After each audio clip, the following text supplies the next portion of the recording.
No, it's probably not normal to need Viagra to get up with your hot girlfriend.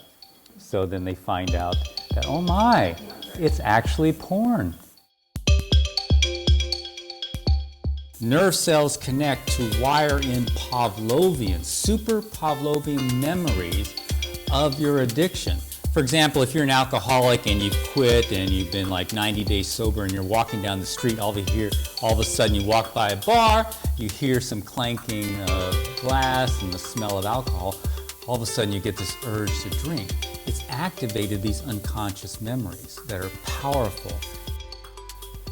This is Private Matters. I'm Max van Praag, and here on Private Matters we talk with people about relationships, about intimacy, about sexuality. How can you make your relationship better, happier, healthier?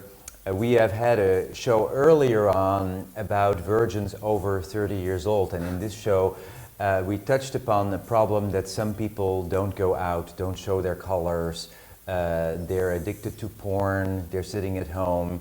Today I have an expert here, someone who has done a lot of brain research on the impact of porn on people. And this is Gary Wilson. His website is yourbrainonporn.com. He has a lot to say about the topic. Welcome, Gary. Thank you. Great to have you here. It's great to be here. Yeah, so this show is about relationship and about connecting with real people, and you know something about a problem that arises that's actually an obstacle in our relationship with people, which is people, men in particular, and particular young men sitting in front of the computer and masturbating to pornography. Yeah, what's going on is, as we know with the rise of the internet, we now have, of course, internet porn, high-speed internet porn, and what I have been seeing, because so many websites linked to mine where guys are discussing this, is that they are finding the screen much more exciting than the real thing. In other words, they are becoming compelled by the screen, just like young guys are being compelled by video games. These young guys are also being compelled and more interested in internet porn than they are real women or real partners. And they are concerned. And so they may have been using internet porn since they're 12, and now it's 17, and they're going out on their first date, and they take their clothes off, and they can't get it up. And they're going, oh my God, what's wrong with me? Then they do a search, and they find out those years of brain training have trained their brain to need to sit and watch and be a voyeur and need a certain level of stimulation in order to get sexually excited. That's when they make a change. And so what this problem is, it's a problem of being hooked on what is artificial rather than what is real. Thank you. So you have them get off porn, and it takes about 2, 3, 4, 5 months of no porn, and interesting enough, no masturbation, because they're so desensitized. I don't know why that is. And slowly their sexual performance comes back, their erections come back.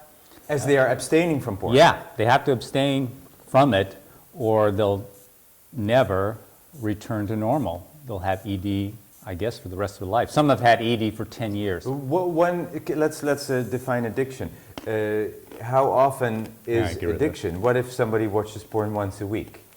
That may not be addiction. Let's define it for the viewer here. Well, you can't define, addiction is the continued use in spite of negative consequences.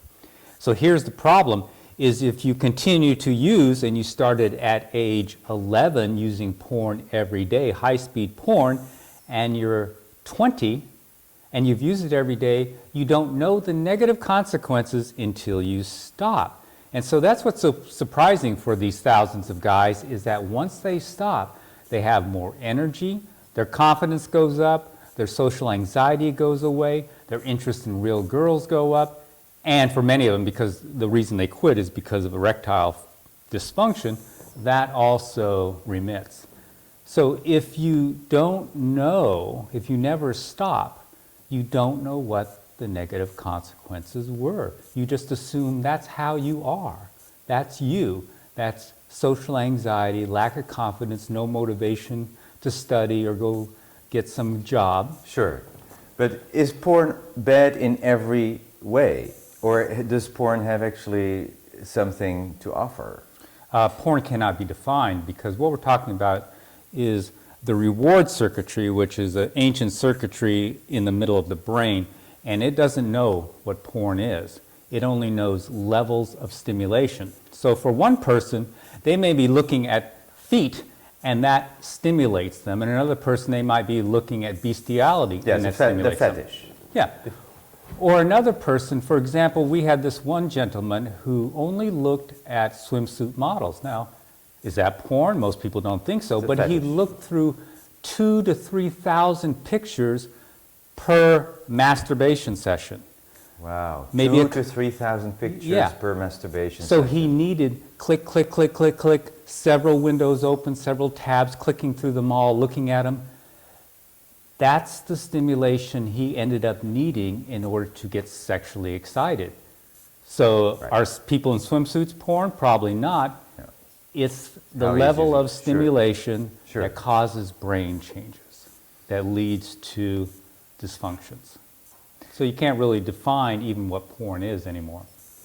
No, but if you're using it in a way that you always need more, I mean, I think that's an aspect of addiction. That Escalation. Escalation. You always need more, like a bottomless pit. You know, then you are in an addictive cycle.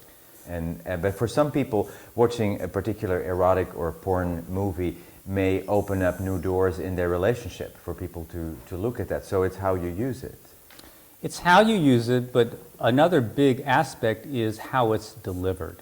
So we can't use the word porn anymore. We can use porn, and then we can use high-speed internet porn. That's a completely different animal, and that's the only one I deal with. I don't deal with people sitting around and watching Playboy or people going to the local theater and watching it. These are kids I say because they're in their teens, adolescents, and they have trained their brains on high-speed porn. High-speed means they don't have to sit there and wait for 10 minutes for one picture to download. Instead, they have high definition, several tabs open, clicking between the tabs, fast-forwarding to their favorite part, and then when their excitement starts to drop, they click open another window for a new genre that will jump and get their excitement going up. This could not be done before high-speed internet porn, and this is the brain training that's going on. So the discussion for me is high-speed internet porn and how that differs from everything before. Because look at it, we've had written words, we've had pictures. Were they addictive? Put them together, you have Facebook, and now you have the ability to click, click, click, click, click, and people are getting addicted to words and pictures. Yes. So it's a different type of medium with a different type of delivery. Gary, you're coming to this as a therapist, right? No, I'm not a therapist. You're not a therapist. I'm a physiology and pathology teacher who got drugged into this, I see. not wanting to do anything with it. This is an area of research. Yeah, so I've taught anatomy and physiology for about 20 years, and of course I taught neurobiology many, many times. About 12 years ago, I met my wife, and my wife, we wrote some books together, and they had to do with the neurobiology of sex, bonding, and all those events occur in the reward circuit, and that's the same place that addiction occurs, where the reward circuit changes. So I became very familiar looking at all the science and the abstracts and the research of this area. And you collected all of this on this website called Your Brain on Porn. Your Brain on Porn. Not actually. What happened is about 6 years ago on my wife's site, which was about sexuality and couples, all of a sudden Google put together the words sex and addiction and orgasm, and these guys started showing up on the forum and saying, we're addicted to porn, or I have erectile dysfunction, what do we do? And my wife, who was running the forum, says, I don't know. And since Google put those posts together, more and more started showing up, and finally, we decided a few years into it to write a few articles about it. Well, then even more showed up, and eventually we wrote a few articles about guys recovering from erectile dysfunction, guys recovering from social anxiety by giving up porn, and then that site exploded. And my wife finally said, could you please organize all this material, because she has a very disorganized site, and put it over on a new site. And that's what we did. We put the guys' stories and the questions, and then things exploded. All of a sudden, my site became very popular, Your Brain on Porn, and I followed all the links back to the other sites that were linking to it. Virtually none of them were porn recovery sites. They were all sites where guys congregate, like pickup artist sites, or sex sites, or sports sites. Would you consider your site as a porn recovery site? Yes, it would be. Also for people who have worked in the industry? No. It's only for guys who... Why not, actually? It could be. I mean, if you have been shooting as an actor, you've been shooting porn as an actor or an actress for most of your life, and I come to you. I say, don't come to me. Okay. This is for guys who are hooked on internet porn. Okay. It's not for... We don't even deal with people in the industry or the moral stuff. But there's problems there too. You can recognize that. I guess I don't study that. Okay. I really know nothing about it. Okay. My focus is just simply guys, and I say guys as if girls aren't involved, but we only have guys who show up, yes, males.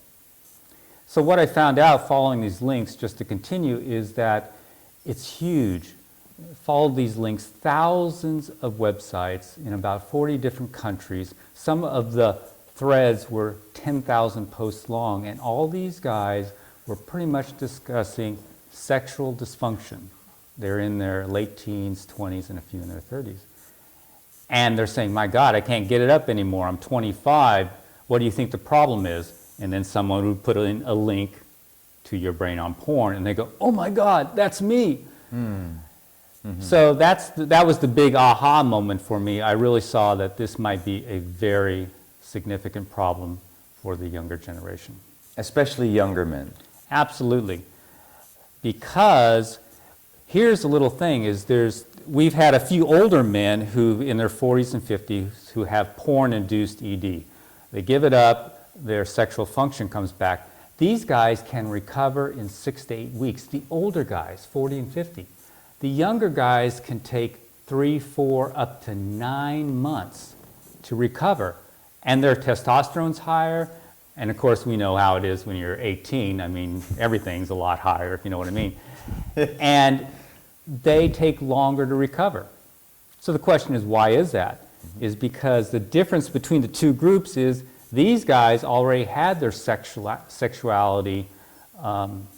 The older guys. The older guys already had sex and all their circuits developed before they started. They started it, got it. And well, the other ones, this is how they came to it. They came to it and did it for years before they even had a real relationship.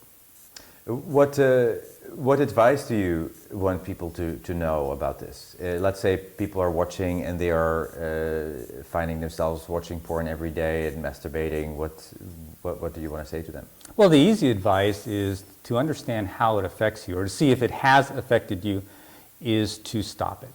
It's really that simple. Stop it for several months and see the differences. If there aren't any differences, you can make up for lost time, go back and use plenty of porn. But that is the key thing, is to stop and see how it's affected you. What happens if you truly are addicted is you'll go through withdrawal symptoms and feel worse for the first even few months. Guys who are truly addicted enter what they call a flat line, is common vernacular, is they lose their libido, they swear that their penises shrink up, and they have no sexual desire whatever. And then all of a sudden, after about 6 to 8 weeks, they slowly come out of that loss of libido and go up to a plateau, and all of a sudden real girls start looking exciting. And they're starting to get spontaneous erections again, and they're starting to want to chase real partners. So the key thing is to stop using porn. That's how you find out if it's affected you. Stop using porn. Yeah. Yes. And then just see. Yeah, just see. If you feel And if you better. can't stop, clearly you have an addiction. That's right. That's right. It should be easy to stop. Now, there's a lot of people who are actually not single, but they're in a relationship, they're in a marriage, and they're finding, they are turning to porn. They're married and the wife doesn't think it's really cheating, or they're not sure whether it's cheating, but they feel cheated somehow, right? The partner feels cheated, the man goes to porn, and it takes energy away from the intimacy, from the relationship. Can you comment on that? Well, since all my data or all my information really comes from guys, the guys who are married and in relationship, they often show up again to quit because they're having sexual problems. When they quit, they notice that all of a sudden their partner, who they thought was boring, is now exciting once again. As they take several weeks to eliminate the porn, they find them attractive again. And so that's the big thing we see. We don't often hear the stories of the women. Occasionally women will show up and write and say, oh, he's so into porn, he doesn't get excited for me. But the guys see a big difference, and they're very happy about it, to have a renewed relationship. They do. Yeah. If they make the decision to stop. Yeah, and that's the thing, is we see not so many in their 40s and 50s. It's mostly the young guys who are showing up. So, have you talked to people in the porn industry, or to producers, or I was actually thinking about inviting people from kink.com to our conversation, and just have them hear what's the other side of what they're doing, what's the result of what they're doing. I mean, they're in their own vision of producing this, and it's financially very rewarding. It's good for those people, I think, to hear what you have to say. They may not want to listen, but yeah, I mean, I don't have any moral qualms about porn. It was, 5 years ago, it was like, porn, I don't care. And I don't care. I don't care what anyone does. So it's not in my background. I have no religious background. So I wouldn't have a debate with anyone. I'm fine with everyone doing whatever they want. My concern was to fill a gap. And there's a gap of knowledge, a huge one, between what is being said and the reality. So what I mean is, what's being said is that no amount of porn can cause problems. There's no such thing as porn addiction. Using porn consistently cannot cause a problem. Well, this is false. It's clearly false, because we have tens of thousands of guys who are eliminating a single variable, porn use, and seeing tremendous benefits. So clearly it is causing problems. So the big gap, the big meme out there is that it can't cause problems. yes. And if there's any objection to porn use, I don't have an objection, but if there is one, it has to be based on something moral or religious. So the huge gap is filled in, and the young guys show up and they say, oh my God, I was told that porn was healthy. So here's the way they think. They think masturbation equals healthy, okay? Since masturbation and porn are synonymous for this younger generation, that means porn is healthy. And since you're young and you don't think things through, you think, well, more is more healthy. Sure. And that's where they end up using a lot. Where should these guys go to get support for abstaining? I haven't heard of a 12-step program that focuses on this. This would be actually a good thing, I think. There is Sex and Love Addicts Anonymous, there is Codependence Anonymous, there is all kind of relationship addiction groups. There should be a group for porn addicts as well. What do you think? Well, there is. My site is not that, but it has links to other sites. There's huge sites where young guys are actually Not a supporting. site, an actual group where you meet face to face Oh, in face the to room. face. If in the room, sitting in a circle, this creates more healing. We were talking about it Right. with a woman last week here in an interview who says women need actually the physical coming together, it's very healthy to not just sit behind the computer. It's actually healthy to come together and meet in a room, and that's what 12-step people do. Yeah, I agree with you. That would probably be very healthy, but it's unlikely to happen because there's shame associated with it. So since the guys are young guys who live in an internet age, they actually, most of them prefer to go on the internet and write.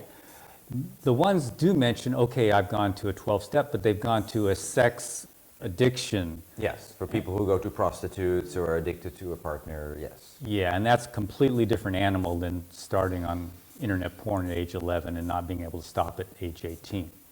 So yeah, I would agree with you. It would be great if they had some place to meet, but I don't know of any. You're right. Are you running groups No. in your area? No, I don't do that. I'm not a therapist. No, but you could be a group facilitator. Nope, I won't. You won't. I'm a teacher. That's my job. So I teach, I give them the science behind addiction and the science behind their symptoms. And when they learn that, it's really a benefit because they can detach and say, oh, you know, it's my primitive brain that's causing me to want to sit here and click from picture to picture. And they see that that primitive brain is in charge. Or they say, oh, my frontal cortex is inhibited. It's not functioning fully, which happens in all addictions. And that's why I keep relapsing. So they can detach and they can almost see their brain doing things it doesn't want to. They have a term, they call it their scumbag brain that's making them do this. Mm-hmm. Gary, you're very insightful, and I think it is so great what you're doing. When I first saw your website, it was like a few years ago, I was very happy, and I posted it on my Facebook page, and I ended up coming to you and having you here. How did you get to this passion? I mean, you're very passionate actually about it. You're very passionate about the topic and helping people or providing this information. What in your life has propelled you to gain knowledge about this? Well, if you saw me teach anatomy, you know I'd be passionate about the femur. So when I'm teaching, I'm passionate.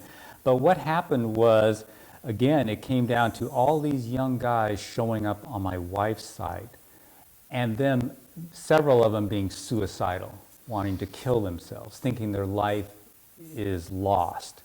And we see this over and over again, the thousands of young men who feel that their sexuality is ruined, that they're not going to be able to get attracted to a real female, they're not going to be able to have real sex.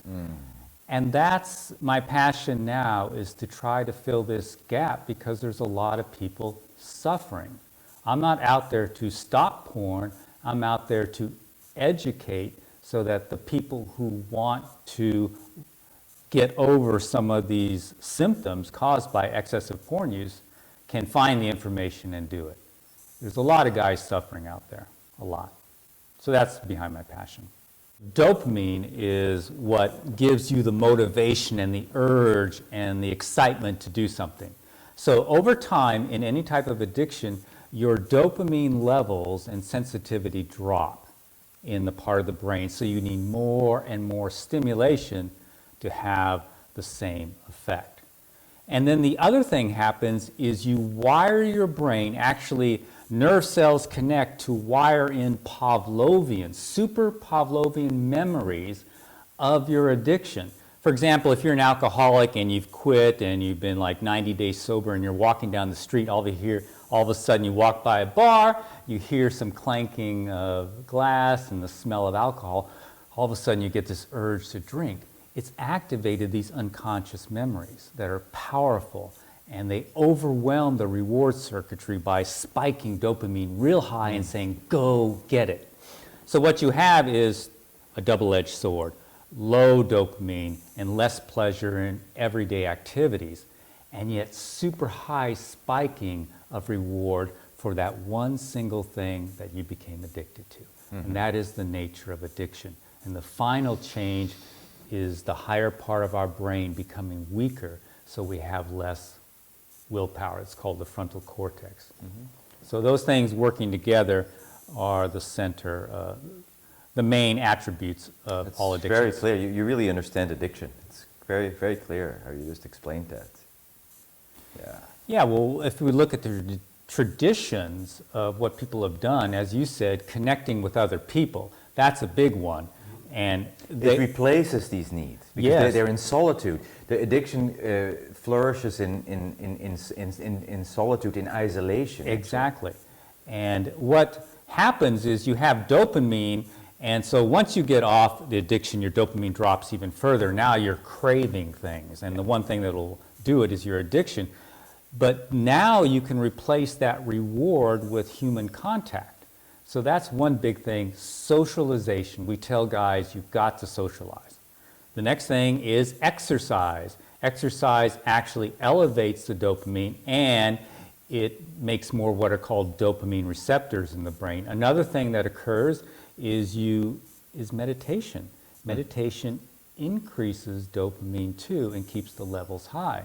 So those are some of the things that I you would can do. add one, also creative expression. Yes. Art, music, making beautiful things, especially for those that are artistically inclined, really helps you connect with your own beauty, with your own essence, and takes away the need for those addictions, for drama. It's very powerful. Yeah, because addiction is really replacing the natural rewards. We don't have a reward circuit that evolved for addictions. It evolved for natural rewards, which were all those things you just discussed, along with food and sex and other things.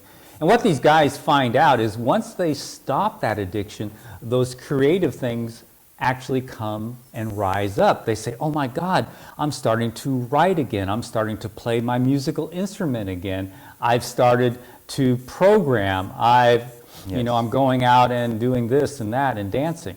So those things just naturally rise as a replacement for the addiction. So can porn addiction be healed? Yes. Yes, absolutely. Absolutely, porn addiction can be healed. Absolutely. And I think guys have a better appreciation. They've gone through it, they get off it, and they now see how great real life is. And that's where you get true sex positive, is now sex or interaction with a real partner becomes much more satisfying than it was before. So Gary, we've been talking with you. Can people actually contact you? Can they find you, or do you not want people to contact you? Well, everything I know is on my website, and so it's a well-organized website. There's video presentations that describe everything. So if they go to yourbrainonporn.com, they can find all the information. It's a secular site. There's no advertising, nothing, no monetary anything. And they can also find links to other forums where guys are recovering from porn. What a gift, Gary. Thank you for all the work you've done, for giving people hope that they can get out of, because you said men wanted to kill themselves. Yes, because of this. This is a really bad addiction, and there is hope. You can get completely sober from porn addiction. Thank you for everything you do. And this is the end of our episode today. This was Private Matters. I am Max van Praag. Thank you for watching, and we'll see you next time.